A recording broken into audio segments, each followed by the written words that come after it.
इस्लाम चीज क्या है।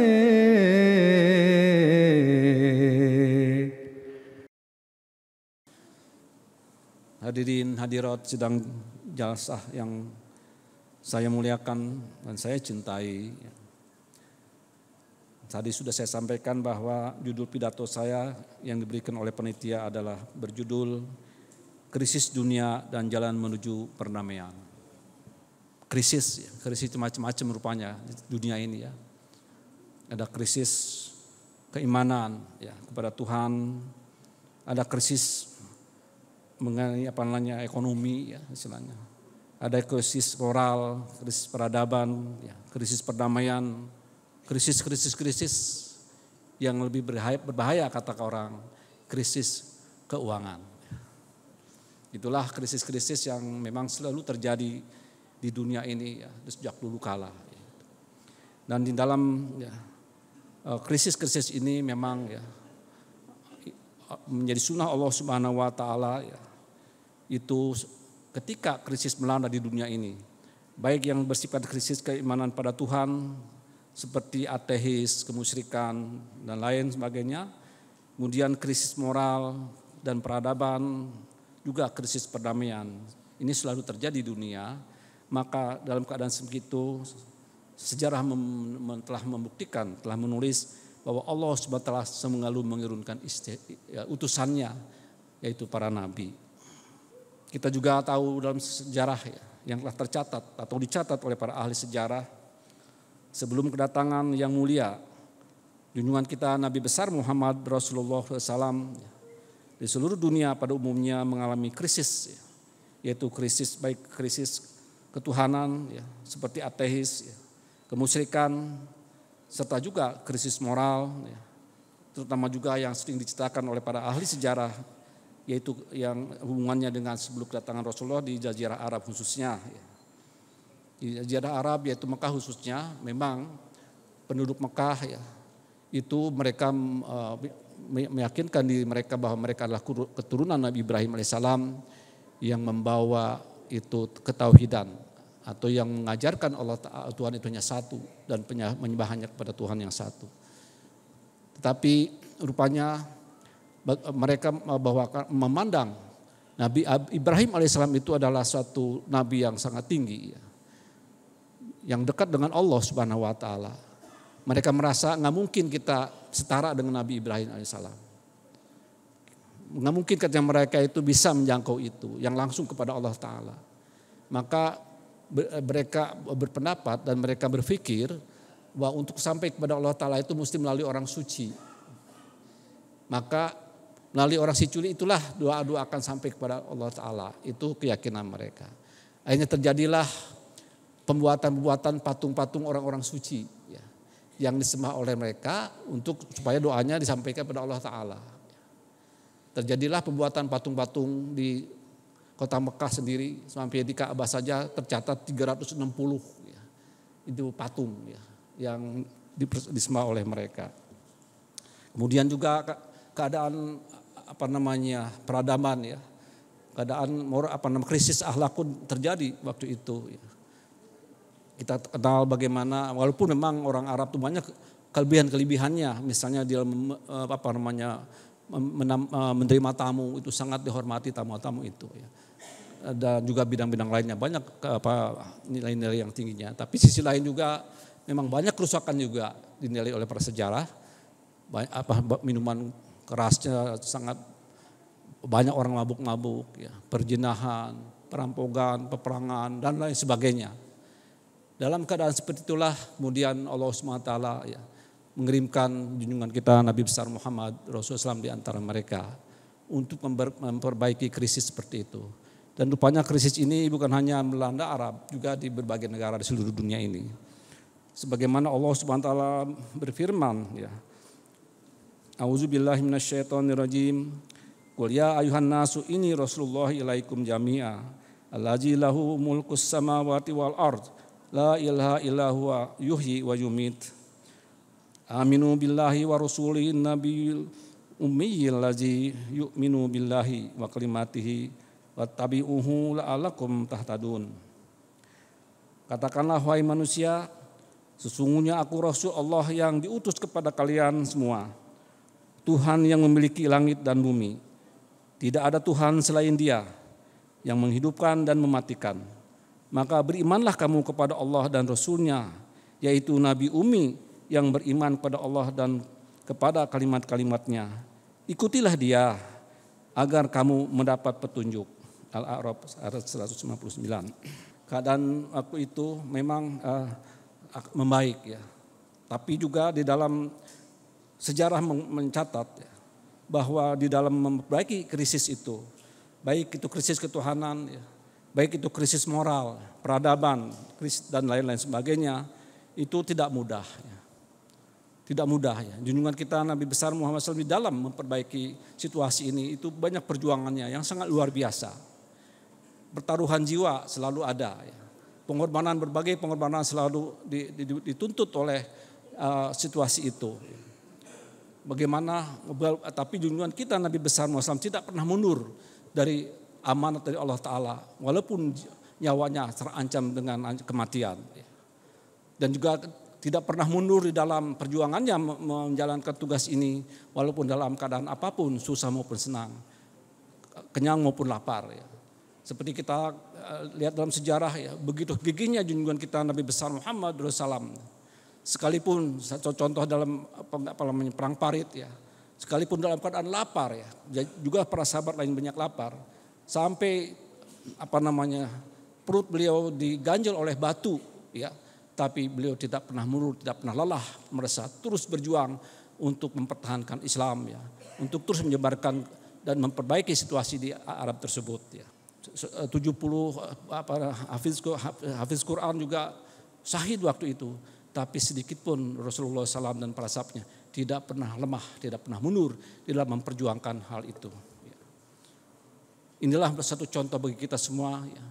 Terutama para mubalighin seluruh tanah air. Bisakah kita meniru beliau dalam keadaan apapun juga, dalam keadaan lapar, dalam keadaan lesu, dalam keadaan tidak punya apapun, kita harus kita ikuti, walaupun terancam apapun juga kita ikuti saja apa yang telah dicontohkan oleh junjungan kita Nabi besar Muhammad SAW dalam memperjuangkan pengkhidmatan terhadap Islam ini. Itulah yang harus kita camkan bersama. Insya Allah Ta'ala dengan kita mengikuti seperti beliau ini, setahap demi setahap kita akan berhasil mendirikan atau membentuk suatu masyarakat yang penuh perdamaian dan penuh yang penuh dengan persaudaraan. Kemudian keberhasilan dari junjungan kita Nabi besar Muhammad SAW itu terutama adalah memang ada 3 pokok utama yang Allah Ta'ala ajarkan pada beliau, yaitu yang ditulis atau yang difirmankan oleh Allah SWT dalam surat Al-Jum'ah tadi ya. Yaitu yang tugas-tugas pokok utamanya adalah yatlu alaihim ayatihi. Yang pertama adalah tugas dari Rasulullah SAW adalah untuk membacakan kepada mereka itu ayat-ayatnya. Ya. Ayat-ayatnya itu adalah merupakan wujud Allah SWT. Jelaskan demikian rupa wujud Allah Ta'ala itu dengan berbagai sifat-sifatnya. Kemudian beliau tugas yang kedua adalah wa yuzakihim, untuk menyucikan mereka. Dan jadi dengan yang ketiga adalah ya wa yu'allimuhumul kitab wal hikmah, yaitu mengajarkan kepada kitab dan hikmahnya. Inilah 3 tugas utama ya yang diberikan oleh Allah Ta'ala kepada junjungan kita Nabi besar Muhammad Rasulullah SAW. Dengan mereka sudah memenuhi atau sudah mengerti masalah wujud Allah Ta'ala dengan berbagai sifat-sifatnya, kemudian dengan cara itu setelah mengenal Tuhannya, Rasulullah SAW mengajarkan akhlakul karimah ya. Kalau kita sebagai umat yang mengaku dari umat junjungan kita Nabi besar Muhammad SAW, masih banyak kekotoran dalam diri kita ya, masih suka menipu, suka berbohong dan lain sebagainya. Itu adalah belum mencapai tujuan kita untuk menjadi umat Rasulullah SAW yang sejati. Dengan kurnia Allah Ta'ala tentunya dengan perjuangan yang begitu hebat, akhirnya Rasulullah berhasil ya mensucikan para orang-orang Arab yang dikenal dengan para sahabat-sahabat yang sangat terkenal. Ya. Kemudian setelah mereka suci, tentu diajarkan Al-Quran ya, yang dengan hikmahnya, karena dengan Al-Quran itulah segala ilmu ada di dalamnya untuk kehidupan baik di dunia ini, baik juga kebaikan di alam nanti. Hadirin yang berbahagia, itulah tugas pokok dari junjungan kita Nabi besar Muhammad Rasulullah SAW yang telah berhasil mengubah situasi yang tadinya krisis baik ketuhanan maupun peradaban itu berhasil dengan gemilang. Hadirin yang berbahagia, apakah situasi ini ya, akan langgeng adanya ya. Tapi rupanya ada satu nubuatan juga di dalam Al-Quran sendiri yang dalam surat Jum'ah itu yang pernah ditanyakan mengenai wa akhrina minhum lama yalhaqu bihim. Junjungan kita Nabi besar Muhammad SAW itu menjelaskan masalah ayat ini yang ditanyakan oleh para sahabat, siapa yang dimaksud hum di situ. Rasulullah SAW tidak menjawab ketika ditanya sampai 3 kali dan baru menjawabnya. Beliau bersabda, laukan al-iman mu'allakan inda suraya ana lahu rajulun aw rijal min haula'i. Jadi satu gambaran kepada kita semua bahwa memang iman itu akan ditarik kembali, akan berada kembali di bintang suraya. Artinya situasi krisis itu akan muncul kembali. Baik krisis ketuhanan ya, baik yang berbentuk ateisme maupun kemusyrikan itu muncul kembali terus menerus. Kemudian demikian pula krisis akhlak, krisis peradaban ya, juga terus terjadi kembali. Nah untuk itu ya, tentu Allah Ta'ala sebagaimana sunnahnya tidak tinggal diam. Yaitu Allah Ta'ala telah mengutus ya, seorang utusannya untuk memperbaiki situasi ini di zaman ini, yaitu mengutus Al-Masih atau Al-Mahdi yang dijanjikan. Secara umum ya, tugas dari Imam Mahdi alaihissalam itu adalah untuk melanjutkan misi dari junjungan kita Nabi besar Muhammad SAW. Karena tabligh Islam yang hakiki itu belum sampai ke seluruh dunia ya, ke setiap manusia. Padahal Rasulullah SAW diutus ke dunia ini adalah untuk seluruh umat manusia. Qul ya ini Rasulullah ilaikum jami'a ya. Dan itu dilanjutkan oleh Imam alaihissalam mengenai misi atau tabligh Islam ini ke seluruh umat manusia. Tugas yang kedua secara khusus adalah memang Rasulullah SAW telah memberikan satu tugas ya yang terinci kepada Al-Masih yang dijanjikan itu. Sebagaimana yang tertulis di dalam Bukhari dan juga hadis Muslim ya, di mana Rasulullah SAW sudah memberikan tugas yang utama ya, kepada Al-Masih Maud itu. Yang pertama adalah beliau adalah sebagai yang statusnya sebagai hakaman adalan. Tugas yang kedua adalah yaksul salib. Tugas yang ketiga adalah yaktul hinzir. Tugas yang keempat adalah yadul harba. Kemudian tugas yang berikutnya adalah yufidul mal. Itulah yang ya, tugas-tugas utama. Kemudian kita kaji tugas-tugas pokoknya, yaitu yang pertama adalah yaksul salib. Dan harus adalah membacakan salib. Secara bukan berarti bahwa salib secara zahir akan dipatah-patahkan dari atas gereja atau yang bergantung di leher setiap orang yang menganutnya. Tetapi yang dimaksud adalah untuk memperbaiki akidah yang salah. Memperbaiki itu mengenai kepercayaan yang salah terhadap Nabi Isa alaihissalam. Kemudian beliau untuk membuktikan, menjelaskan masalah kedudukan Yesus yang sebenarnya, beliau telah menulis sebuah buku yaitu Al-Masih di Hindustan. Jadi kalau Bapak-Bapak membaca Al-Masih di Hindustan, sangat jelas sekali pri kehidupan Yesus alaihissalam dari lahir sampai akhir hayatnya.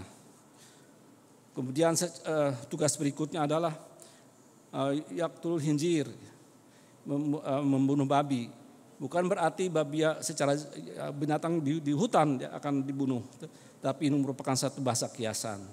Yang dimaksud adalah akhlak manusia yang sudah tidak baik lagi, sudah kotor, ya, sudah buruk, maka diperbaiki kembali akhlak tersebut. Ini memang tugas Masih Maud alaihissalam ini adalah untuk bukan hanya kepada orang-orang baik, tetapi kepada orang yang tidak baik pun itu tugas beliau untuk memperbaikinya. Inilah yang disebut yaktulul hinjir. Ya. Dan ini amanah ini memang bukan kepada siapa-siapa, diamanahkan kepada Imam Mahdi alaihissalam. Jadi kepada kita artinya semua ini harus tabligh kepada mereka ya, menyampaikan tabligh kita kepada mereka. Itu semuanya hamba-hamba Allah Ta'ala yang bisa kita rangkul untuk menjadi orang yang baik ya. Jadi yang selanjutnya itu tugas berikutnya adalah yadul harba, yaitu menghilangkan peperangan. Memang ada isu-isu, ada berita-berita bahwa kalau Imam Mahdi datang itu akan bawa pedang. Siapa yang tidak masuk Islam, tidak beriman akan dipenggal. Itu ada juga isu-isu gitu. Ternyata junjungan kita Nabi besar Muhammad SAW sudah mematok bahwa Imam Mahdi yang datang itu tidak akan berperang, tetapi akan bahkan menghapuskan peperangan. Oleh karena itu jemaat Ahmadiyah ini yang didirikan oleh beliau itu tidak berpolitik, tidak teritorial, tidak menyebarkan kebaikannya dengan kekerasan untuk dengan pedang, tapi dengan penuh dengan akhlakul karimah yang telah dicontohkan oleh junjungan kita Nabi besar Muhammad Rasulullah SAW dengan penuh kasih sayang dan penuh kemanusiaan. Dan oleh karena itu jangan khawatir kepada siapapun ya, kepada kawan-kawan kita yang di luar sana, itu kasih tahu aja Ahmadiyah ini Yaudul Harba, menghilangkan perang fisik gitu. Oleh karena itu waktu kami juga di Rabuah sana, kami bertahan saja, tidak ada perang-perang itu. Walaupun kami di fitnah dan sebagainya, kami tenang. Walaupun mau diserang, kami tetap tidak melawan. Hanya berdoa saja kepada Allah Subhanahu Wa Taala dan kemudian Allah Taala yang menolongnya. Satu contoh misalnya, ketika saya di Rabuah itu, ketika Hujur sudah hijrah ke London, itu akan diserang dari timur itu membuat tenda-tenda mereka itu. Kemudian kita sebagai warga di situ ya tetap jaga juga ya untuk jaga situasi di situ. Dan ketika itu pada malam hari kami berdoa ya kepada Allah Taala, ya Allah jagalah kami dari serangan-serangan mereka. Kami tidak bisa melawan karena ada patok dari Rasulullah tidak boleh itu berperang ya. Akhirnya hanya berdoa kepada Allah Taala. Dan tiba-tiba itu ada angin besar itu. Sampai saya waktu jaga di gunung mengawasi keamanan, itu saya takut juga kena angin itu. Sampai cari batu lah yang besar untuk supaya tidak kena bawa angin ke atas itu ya. Dan kemudian turun hujan yang besar sekali. Ternyata dengan angin dan turun hujan besar itu tenda-tenda perang disapu bersih. Mereka kalang kabut akhirnya tidak jadi menyerang.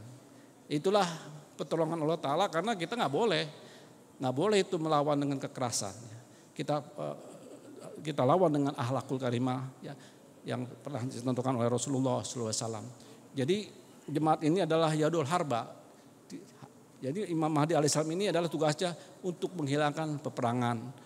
Oleh karena itu di dalam menyebarkan Islam yang hakiki ini, Islam yang sejati ini dengan dalil-dalil, dengan akhlakul karimah ya, dan khususnya juga yang terkenal sekarang dengan Law for All Hatred for None. Kemudian berikutnya adalah Yufidul Mal. Yufidul Mal itu melimpahkan harta kekayaan. Jadi Bapak Ibu sekalian ya, apakah Imam Mahdi alaihissalam ini akan membawa gunung emas dari langit atau duit berkarung-karung dari langit? Tidak. Masih Maud alaihissalam ini adalah menghidupkan kembali pengorbanan para sahabat. Junjungan kita Nabi besar Muhammad SAW yang telah terjadi di zaman Rasulullah dulu. Para sahabat mengorbankan, ada yang sebagian besar ya, ada yang sepertiganya, ada yang semuanya dan seterusnya. Ini yang dihidupkan kembali oleh Masih Maud alaihissalam. Ya. Jadi minimal sekarang ini adalah dengan cara menghidupkan korban itu, maka beliau menganjurkan kepada seluruh pengikut beliau supaya mengorbankan harta kekayaannya untuk Islam. Bayangkan Bapak Ibu sekalian ya, kalau seluruh dunia ini sudah sebagian besar masuk jemaat dan mengikuti nizam al-wasiat, satu hari, satu bulan, satu tahun berapa bilion itu akan terkumpul. Inilah juga salah satu cara nanti untuk mengatasi berbagai krisis, termasuk krisis ekonomi, ya, itu akan teratasi. Khalifatul Masih kedua, radhiyallahu anhu, telah menulis di dalam bukunya The New World Order atau Tatanan Dunia Baru. Dengan kalau sudah berjalannya nizam al-wasiat ini, tidak ada lagi orang kelaparan, tidak ada lagi orang yang compang-camping, tidak ada lagi orang yang hidup di kolong jembatan, akan diatasi oleh nizam al-wasiat. Ya. Itu sebetulnya. Jadi Bapak-Bapak Ibu sekalian yang mengikuti nizam al-wasiat ini sesungguhnya adalah orang-orang yang ikut menyempurnakan dari apa yang telah disabdakan oleh junjungan kita Nabi besar Muhammad SAW terhadap tugas-tugas Imam Mahdi ini. Jadi Bapak-Bapak Ibu sekalian yang belum barangkali mengerti masalah nizam al-wasiat ini khususnya pengorbanan, itu cobalah kita ikut untuk segera mensukseskan apapun yang disabdakan oleh junjungan kita Nabi besar Muhammad Rasulullah SAW. Jadi kalau dunia ini sudah mengikuti al-wasiat, sudah menerima al-masih akhir zaman ini, insya Allah Ta'ala krisis apapun akan teratasi. Baik itu krisis moral, krisis ekonomi, krisis apapun juga insya Allah bisa teratasi melalui nizam al-wasiat ini. Ini sebetulnya yang akan terjadi. Bahkan para tokoh jemaat pun mengatakan suatu saat nanti ada negara-negara miskin yang akan tertolong oleh al-wasiat ini. Sifatnya al-wasiat ini walaupun sifatnya itu salah satunya adalah kan sekarang ini di dunia ini adalah dalam kehidupan kita penuh dengan riba ya. Penuh dengan riba, apapun pakai riba, nggak mungkin kita pakai riba. Kan begitu, padahal Al-Quran yang menggunakan riba itu perang dengan Allah dan Rasulnya. Nauzubillah, apakah ini kalah sekarang ini Allah Ta'ala dan Rasulnya? Karena semuanya pakai riba. Ternyata tidak, insya Allah Ta'ala melalui nizam al-wasiat. Melalui nizam al-wasiat ini riba tidak akan ada lagi. Bahkan ada yang bertanya kepada saya, bagaimana bisa mungkin itu tanpa riba? Nggak mungkin itu kalau pinjaman uang tanpa riba, kayak gitu. Saya katakan nizam al-wasiat akan mengatasinya. Satu contoh misalnya, saya membuat pabrik sabun. Modalnya dari mana? Dari al-wasiat. Khusus kalau memang sudah mampu nizam al-wasiat ini. Dan al-wasiat membimbingnya sampai dia menjadi perusahaannya maju, dibimbingnya. Dan nanti kalau sudah ada keuntungan, itu dikembalikan dengan tanpa bunga, dengan cicilan yang rendah lah gitu, yang bijaksana. Tapi orang yang punya pabrik itu dan pegawai-pegawainya yang di pabrik itu membayar secara al-wasiat, otomatis kan kembali ke al-wasiat itu sendiri, walaupun tanpa bunga, itu sifatnya pengorbanan. Maka al-wasiat tidak akan habis-habisnya, akan terus berlimpah di seluruh dunia ini. Itulah sebetulnya yang bisa nanti mengatasi, akan menghilangkan riba itu melalui nizam al-wasiat, sehingga insya Allah Ta'ala krisis ekonomi apapun, krisis akhlak dan sebagainya. Karena pada dasarnya adalah kalau orang terjadi krisis itu akibat dari juga adalah kekurangan ekonomi. Orang lapar itu pasti pikirannya kacau ya, dan seterusnya. Itulah salah satu. Oleh karena itu nizam ini sangat penting sekali, pengorbanan ini sangat penting sekali untuk mewujudkan kemenangan Islam secara menyeluruh. Hadirin berbahagia, itulah tugas-tugas pokok dari Imam Mahdi alaihissalam untuk mengatasi krisis dunia ini. Baik krisis ekonomi, krisis ketuhanan maupun krisis-krisis lainnya. Hadirin yang berbahagia, kemudian hajat Imam Mahdi alaihissalam itu sudah berlalu ya secara hayatnya, secara kehidupannya, kemudian dilanjutkan oleh para khalifahnya. Dan ini khalifahnya pun sudah dibuatkan oleh Allah Subhanahu wa taala, oleh junjungan kita Nabi besar Muhammad SAW, summa takunu khilafatan ala min nubuwah. Akan muncul kembali itu khilafat di jalan nubuwah. Dan bagaimana khilafat ini bentuknya sebagaimana yang dijelaskan oleh Al-Qur'an surat An-Nur, yaitu wa anallahu allazina amanu minkum wa amilus solihati la yastahlifannahum fil ardi kama stahlafal ladzina min qablihim wa la yumakkinan lahum dinahum allazi tadallahum wa la yubaddilannahum min ba'di khaufihim amna ya'buduna la yusyrikuna bi syai'an wa man kafara ba'da zalika fa ulaika humul fasiqun. Jadi khilafat yang terjadi di zaman Masih Maud ini adalah khilafat ala mihnah jumbuah, yang dimana tugas khalifah itu di samping menguatkan agama juga wala yubadilannahum min ba'di khaufihim amna, yaitu mengubah ketakutan menjadi keamanan. Kemelut dan peperangan menebar rasa takut. Dengan langkah-langkah nyata, para khalifah Ahmadiyah senantiasa berupaya dan menyuruh dunia agar semua melangkah menuju terciptanya perdamaian. Contohnya khalifah yang pertama bersabda bahwa jadilah kalian jemaat yang mencintai kedamaian. Jika kedamaian tidak tercipta di dunia, maka tidak ada pekerjaan yang dapat berjalan. Sebesar apa kedamaian tercipta, seperti itu jugalah Islam akan mengalami kemajuan. Jika perdamaian tidak terjadi, bagaimana kita tidak dapat melakukan pekerjaan agama dan pekerjaan dunia dengan sebaik-baiknya. Oleh sebab itu saya tekankan, berupayalah untuk meningkatkan perdamaian. Jadilah jemaat yang cinta damai supaya kalian maju dan dapat menjalani hidup yang dengan tenang. Kemudian khalifah kedua, pada masa kehamilan beliau, berkat upaya dan kerja keras beliau, Allah Subhanahu wa taala telah meninggikan banyak jiwa dengan kedamaian dan ketentraman. Kasih sayang beliau meliputi seluruh alam, mulai melayani kemanusiaan di daerah-daerah perang hingga kemerdekaan jiwa-jiwa yang teraniaya dalam tawanan orang-orang aniaya. Beliau telah menunaikan penghormatan berharga di setiap medan dan memainkan peran penting dalam perdamaian dunia. Ada satu kisah, ada satu cerita riwayat bahwa beliau pernah pergi ke Makkah dan beliau sewaktu beliau berdoa di Ka'bah Mekah, beliau dengan menangis terseduh-seduh berdoa kepada Allah Ta'ala, meminta kepada Allah supaya negara-negara Islam khususnya yang dijajah itu segera dimerdekakan. Itu disaksikan oleh orang Turki dan diusap-usap kepala beliau. Oleh demikian pula beliau di dalam memberikan satu usulan kepada PBB untuk mengamankan dunia dari peperangan, yaitu negara-negara yang memang bandel tidak mau diperingati oleh PBB itu harus keroyok rame-rame. Itu konsepnya. Kemudian juga beliau oleh karena itu beliau juga dalam kemerdekaan Indonesia pun beliau sangat mendukungnya untuk bebas dari penjajahan. Ya, beliau di antara lain di dalam mendukung kemerdekaan Indonesia itu menganjurkan pada seluruh Ahmad di seluruh dunia untuk puasa Senin Kemis di antara lain.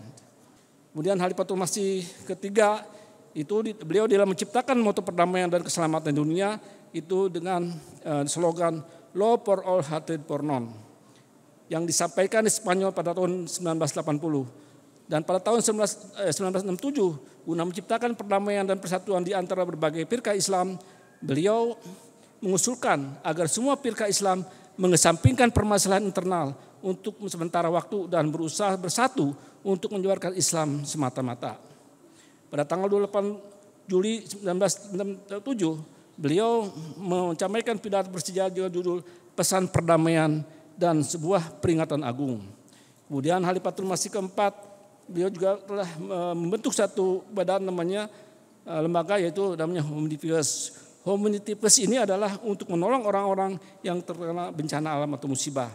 Kemudian beliau juga pernah membuat sejarah, membuat berpidato di satu tempat di Eropa itu dengan judul Pesan Perdamaian dan Sosial atau Isu-isu Kontemporer.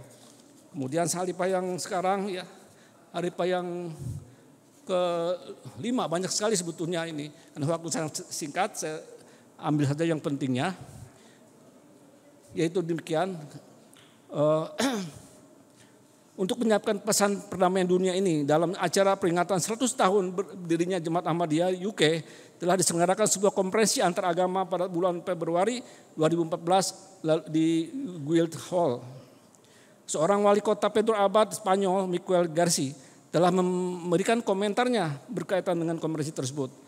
Saya sampaikan ucapan selamat kepada Jemaat Ahmadiyah atas terselenggaranya acara ini. Saya sangat berharap bahwa jemaat ini bisa berhasil dalam mendapatkan maksud dan tujuannya. Saya sangat berbahagia dengan kalimat-kalimat yang disampaikan oleh Hajat Mirza Mansur Ahmad ATBA. Beliau telah berbicara tentang menciptakan sebuah masyarakat yang penuh rasa aman dan bebas dari peperangan serta perpecahan. Dan untuk menciptakan sebuah masyarakat yang berlandaskan pada keadilan, saling menghormati dan memuliakan. Orang-orang yang berasal dari berbagai agama dikumpulkan di satu tempat agar menciptakan sebuah dunia yang meninggalkan peperangan dan sama-sama mengharapkan kedamaian. Yang menyatukan semuanya untuk meraih kemajuan bersama. Yang akan berdiri untuk melawan ketidakadilan dan akan mempromosikan keadilan untuk masyarakat. Beliau bersabda, kami yang merupakan anggota dari Jemaat Ahmadiyah akan terus-menerus berusaha semampu mungkin untuk menyelamatkan dunia dan kemanusiaan dari kebinasaan.